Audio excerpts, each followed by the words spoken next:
පිටපාත චාරිකාව ජුනි මාස 6 වන සිකුරාදා දින පනාගල ඊරානන්ද බෞද්ධ මධ්‍යස්ථානයේ සිට රාජකීය විද්‍යාලය දක්වා මාර්ගයේ 39ක් බුද්ධ පුත්‍රයන් වහන්සේලා පුදු සිතා වැඩීමේ මහා පින්කම සිදු කෙරේ. එම පුණ්‍ය කර්මය සඳහා එදින උදෑසන 8:00 පූජා කළ හැකි දියණි ද්‍රව්‍ය පමණක් හොයගෙන පැතිසිටින් මාර්ගය අසලට පැමිණෙන ලෙස ඔබ සැමට ආරාධනා කර සිටිමු. එදින සංඝයා වහන්සේලා උදෙසා පිරිනමනු ලබන දහවල් දාණය විද්‍යාලය තුල සෝදානම් කෙරේ. ත්වන් සරණයි.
स्वल्पं वदति कमण्डकार पन्तकामयेत पौर्ණ स्वामी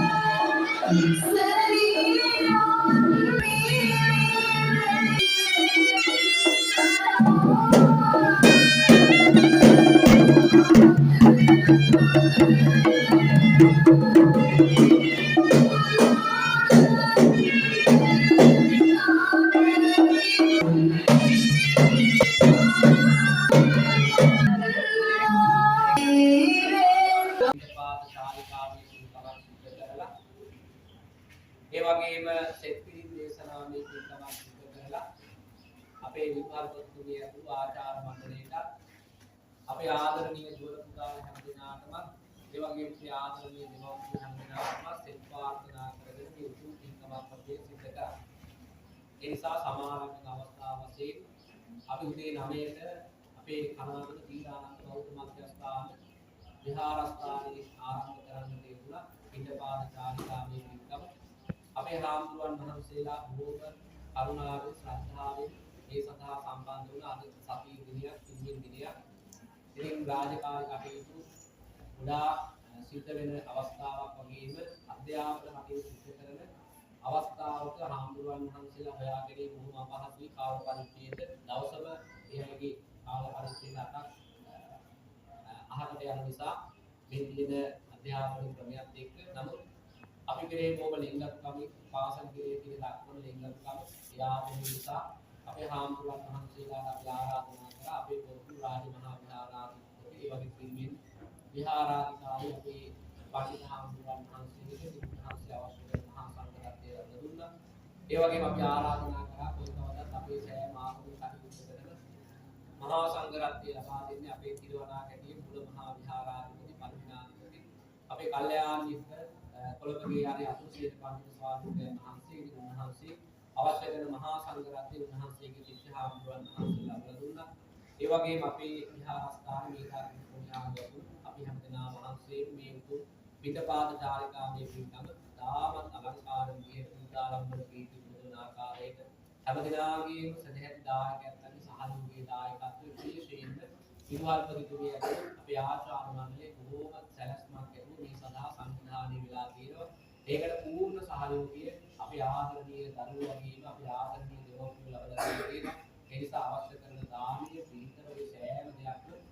දෙමව්පියෝ බොහෝ මහන්සියෙන් හරියම්බ කරගන්න ධනිය දානයක් වශයෙන් පූජා කරනවා කමක් තියෙනවා පින්දපාත චාරිකාව කියන එක අද බොහෝ දුර්ලභයි. ඉතින් ඒ නිසා සෑම පන්තියකටම ආමුදුවන් වහන්සේ කෙනෙක් වඩම්වලා ඒ බුදු පූජාදී පවත්වලා දානෙ පිළිගන්නවලා ඒ අනුමෝදනාවක් සිදු කරලා දෙපිරි දේශනාවේ පින්කම් සිදු කරලා ඒ නිමාවකපත් කරන්නයි පහ ප්‍රධාන ශාලාවේදී කටයුතු සිදු කරන්නේ. ඉතින් අපි ආමුදුවන් වහන්සේ අනුමත කරගෙන ඒ නිසා බුදුහාමුදුරුවෝ වෙනුවෙන් මොහොත ශ්‍රද්ධාවෙන් යුතුව පිළිවෙල කරගත්තා වූ දානමත්වයක් වාගේ අපි පූජා කරනවා. පූජා වේවා කියන ප්‍රාර්ථනාවෙන් ගාථා කියන්නේ